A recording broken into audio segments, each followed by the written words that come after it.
అందరికీ నమస్తే. Welcome back to delight kitchen.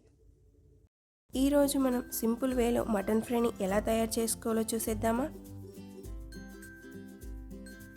ఇక్కడ నేను 1/2 kg మటన్ని తీసుకుంటున్నాను. దీన్ని శుభ్రంగా కడిగి పక్కన పెట్టేసుకొని 1/2 టీ స్పూన్ పసుపు, 1 టీ స్పూన్ సాల్ట్ వేసుకొని మటన్ను చక్కగా కలుపుకోవాలి.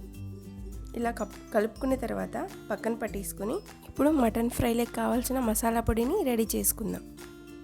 స్టవ్ పైన ఒక కడాయిని పెట్టేసి 2 టేబుల్ స్పూన్ల ధనియాలు, ఒక 4-5 లవంగాలు, 2 యాలకులు, 1 ఇంచు దాల్చిన చెక్క వేసుకొని మీడియం ఫ్లేమ్లో వేయించుకోవాలి. ఇలా వేయించుకున్న తర్వాత ఒక మిక్సీ జార్లోకి తీసుకుందాం. ఇప్పుడు అదే కడాయి పైన 10-12 ఎండుమిర్చిని తీసుకుంటున్నాను. ఇలా తుంచి వేసుకోవడం వల్ల తొందరగా ఎండుమిర్చి వేగుతాయి. ఇప్పుడు అదే మిక్సీ జార్లోకి తీసుకొని ఒక 5 నిమిషాలు చల్లారి పెట్టుకొని మిక్సీ పట్టుకోవాలి. ఇప్పుడు ఒక మందపాటి కడాయిని పెట్టేసేసి స్టవ్ మీద మనం ముందుగా మ్యారినేషన్ చేసి పెట్టుకున్న మటన్ను ఇందులో వేసుకోవాలి. ఇలా చక్కగా కలుపుకొని మూత పెట్టేసుకొని మీడియం ఫ్లేమ్లో మటన్ని ఉడికించుకోవాలి. ఇప్పుడు మూత తీసేసి మటన్లో నుంచి చక్కగా వాటర్ రిలీజ్ అవుతున్నాయి. వాటర్ని డ్రై అయిపోయేంత వరకు మటన్ని మీడియం ఫ్లేమ్లోనే ఉడికించుకోవాలి. ఇలా 2-3 సార్లు మూత తీసుకుంటూ మటన్ని చక్కగా వేయించుకోవాలి. ఇప్పుడు చల్లారి పెట్టుకున్న మసాలా దినుసులను మిక్సీ పట్టుకోవాలి. కొద్ది ఎండు కొబ్బరి ముక్కలను, ఒక 7-8 పొట్టు తీసిన వెల్లుల్లి రెబ్బలను వేసుకొని మెత్తగా మిక్సీ పట్టుకోవాలి.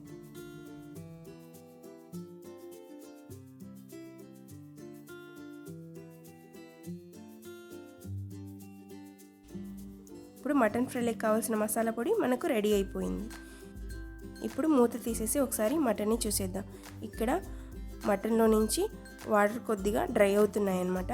ఒక 2-3 నిమిషాలు అలా ఉంచేసుకుందాం. ఇక్కడ చక్కగా వాటర్ అన్నీ డ్రై అయిపోయాయి అన్నమాట. ఇప్పుడు ఈ మటన్ ముక్కలను ఒక బౌల్లోకి తీసేసి పక్కన పెట్టేసుకుందాం. ఇప్పుడు అదే కడాయి పైన ఒక 4 టేబుల్ స్పూన్ల ఆయిల్ వేసుకోవాలి. ఆయిల్ హీట్ అయిన తర్వాత ఒక పెద్ద సైజు ఆనియన్ని ఇలా చిన్న ముక్కలుగా కట్ చేసుకొని వేసుకోవాలి. 2-3 పచ్చిమిర్చి కూడా ఇందులో వేసుకొని కొద్దిగా వేయించుకోవాలి. మరీ ఎర్రగా అవసరం లేదండి. ఇప్పుడు 1 టేబుల్ స్పూన్ అల్లం వెల్లుల్లి పేస్ట్ వేసుకొని కొద్దిగా కరివేపాకు కూడా వేసేసుకొని అల్లం వెల్లుల్లి పేస్ట్ పచ్చివాసన పోయేంత వరకు వేయించుకోవాలి. ఇప్పుడు మనం ముందుగా పక్కన తీసి పెట్టుకున్న మటన్ ముక్కల్ని ఇందులో వేసుకొని చక్కగా ఒకసారి కలుపుకొని మూత పెట్టేసి మీడియం ఫ్లేమ్లో ఈ మటన్ని వేయించుకోవాలి.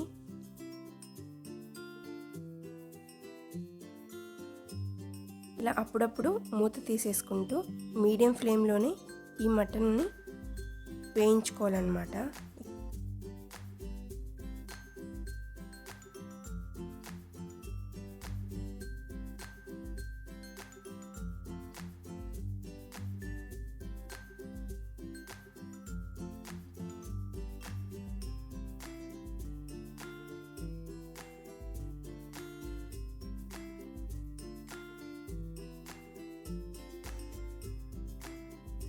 మటన్ అనేది చాలా చక్కగా వేగిపోయింది.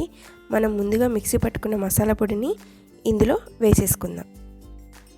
ఈ మసాలా పొడి వేసుకున్న తర్వాత ఒక 2-3 నిమిషాలు అలా చక్కగా కలుపుకునేసి ఇక్కడ మీకు టేస్ట్ సరిపోకపోతే ఒకసారి సాల్ట్ను యాడ్ చేసుకోండి. ఇక్కడ నాకు టేస్ట్ సరిపోకపోతే ఒక 1/2 టీ స్పూన్ సాల్ట్ వేసుకుంటున్నాను.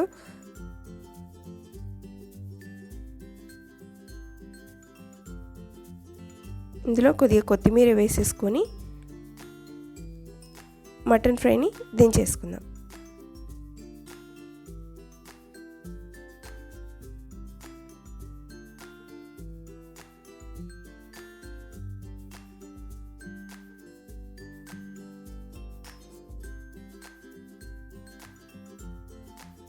అంతే అండి, ఎంతో సింపుల్గా మటన్ ఫ్రై మనకు రెడీ అయిపోయిందనమాట. చాలా అంటే చాలా టేస్ట్ బాగుంటుంది ఈ మటన్ ఫ్రై. వేడి వేడి అన్నంలోకి సర్వ్ చేసుకుంటే చాలా అంటే చాలా బాగుంటుంది. అన్నంలోకి కాకుండా ఈ మటన్ ఫ్రైని నార్మల్గానే తినేస్తారు, అంత బాగుంటుంది అన్నమాట మటన్ ఫ్రై.